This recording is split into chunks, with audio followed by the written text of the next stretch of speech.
Hey guys, today we're going to talk about using fraction tiles to add fractions with uncommon or unlike denominators. This is a 5th grade math standard that we will be covering.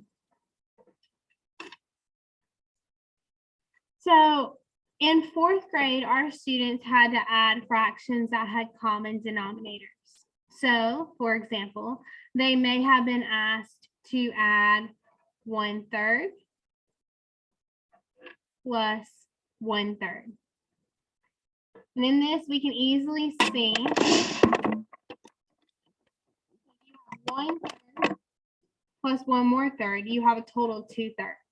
Using these fraction tiles are important because it helps our students to understand that you're not adding the denominator. So many times is where we get confused is they just want to add straight across. But these fraction tiles help us to see, okay, if I have 1/3 and 1 more third, how many thirds do I have? 1, 2. There are 2/3. So this would equate written form as 1/3 plus 1/3 equals 2/3. The number of pieces you have is what's represented in the numerator on top. The denominator represents how many pieces it takes to make up a whole. So the whole is not the total that you have, but the whole is what it actually takes to be equivalent to the whole piece of pizza, the whole candy bar, the whole pie, or with the fraction tiles to be the same equivalent as one whole fraction tile. So we can see how these equal the exact same amount. One is just cut into smaller pieces than the other, okay? Well, in 5th grade, this graduates because in 5th grade, we are required to add fractions that have an uncommon denominator. So an uncommon denominator means that your denominator is no longer the same, okay? So this could be that you have 1/2 plus 1/4. Okay, so 1/2 plus 1/4, we can see that these denominators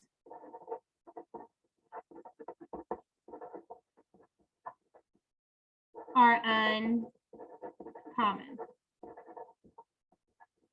Okay, so early on in the stages of development in our brain with being able to figure out how to add these fractions, we don't want to just jump straight into finding their least common multiple, or as we learned, the LCM. We want to make sure that our students have a firm understanding and a firm foundation as to what's actually happening, so that when they are adding, it's just not a rote memorization, but it's a connection they have in their brain, so that they will be more likely to retain the information as they move to the 6th grade than they would if we just taught them the standard algorithm, because at that point in time, it's pure memorization.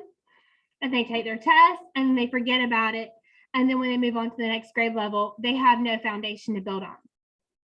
So our goal is with using these visual models to make a connection to what they're actually seeing happening to what actually does happen, what it actually means, so that that foundation can be created for them to have a building block or a stepping stone when they move into the 6th grade. So let's use our fraction tiles to add 1/2 plus 1/4.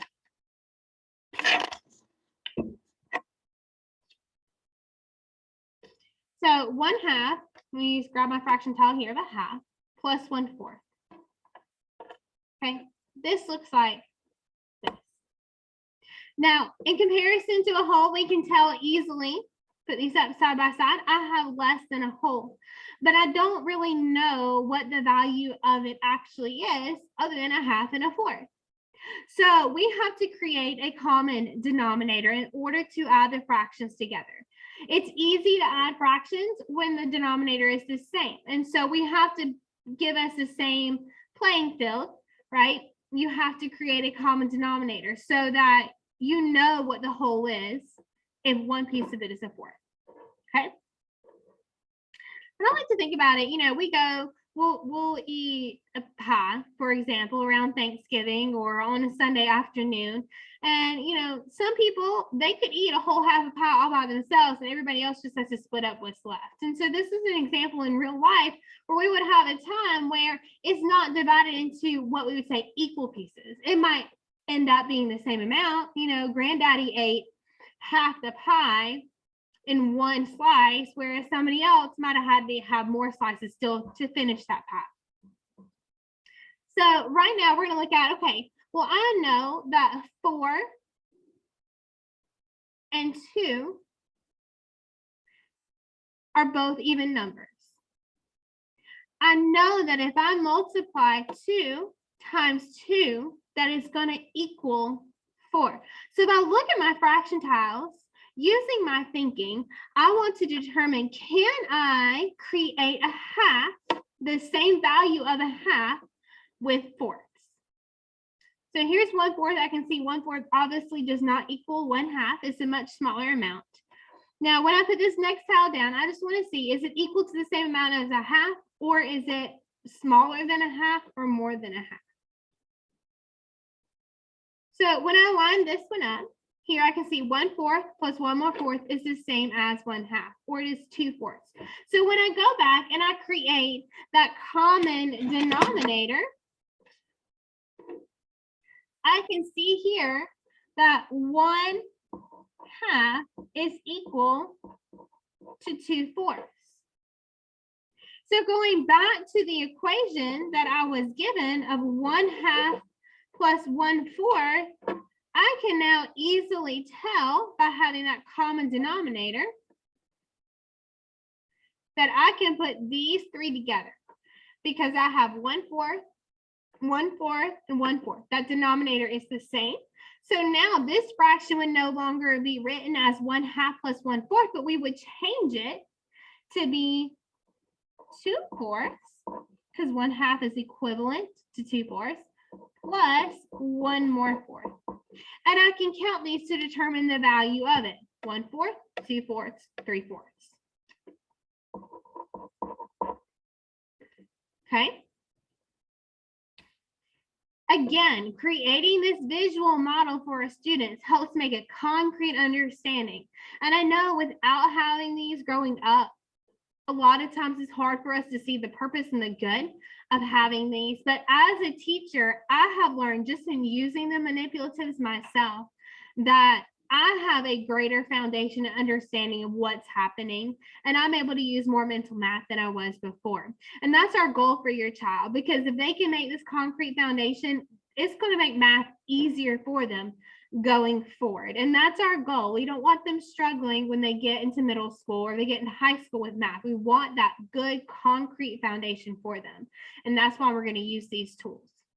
Okay, so as I continue to compare fractions and to add our fractions with uncommon denominators, I'm going to push these out of the way.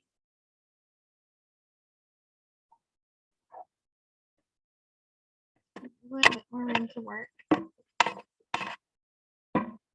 All right. Let's look at another fraction. So again, if we are looking at fractions that have an uncommon denominator, meaning the denominators are different, we know that we can't add them together as they are. We can only add together fractions that have a common denominator. So let's try doing 1/3 plus 1/6. 1/3 plus 1/6. So traditionally, again, if you had a common denominator and they're both thirds, we'd easily see 1/3 plus 1/3 is 2/3, or 1/6 plus 1/6 makes 2/6. However, that's not the case. We have 1/3 plus 1/6. Now, these two don't equal the same amount. If Mama eats 1/3 of the pizza and Baby Bear only gets 1/6 of the pizza, well, it's clear to see who has more. Obviously, Mama Bear has more. Her piece is much bigger than what Baby Bear has. But we want to be able to make an addition because I want to see, okay, if I have 1/3 of the pizza that Mama Bear ate and 1/6 of that pizza that Baby Bear ate, well, how much pizza would be left for Papa Bear? Well, you don't know if you haven't been able to figure out how these are equivalent, how they relate. So we can create that common denominator and we can move forward with trying to solve how much pizza would be left for Papa Bear. Okay, so that's our question we're going to solve. Okay, so 1/3 and 1/6. Again, I know how to skip count. I have a foundation on knowing my multiplication facts. So I know easily from all of those years in 1st, 2nd, 3rd, and 4th grade that 3 times 2 equals 6, or 3 plus 3 equals 6. That lets me know from my 4th grade understanding of factors and multiples that 6 is a multiple of 3. Knowing that information, I want to first and foremost see if I can create an equivalent fraction using these 6 because it's easier. I already have 1/6. I don't want to create a whole new fraction if I can use what I already have. Okay, so I'm going to see if I can line up my 6 to create an equivalent to this 1/3. And sure enough, it works out beautifully. I can see that, I'm sorry, excuse the announcement. Scholars to go to their classroom. At this time, scholars, you may all go to your classroom. Thank you. Okay, so we can see here that 1/6 is a half of a third. So if I put 2 of those 6 together is equivalent to a third. Well, if 1/3 is equivalent or equals to 2/6, well, now I've created that common denominator. So I can change this to be the same as 2/6 rather than 1/3 plus 1/6. And this goes back to our 4th grade math skills of adding our fractions with a common denominator. So here we have 2/6 plus 1/6. So we can count them 1/6, 2/6, 3/6. So we now know that 2/6 plus 1/6 equals 3/6. But wait,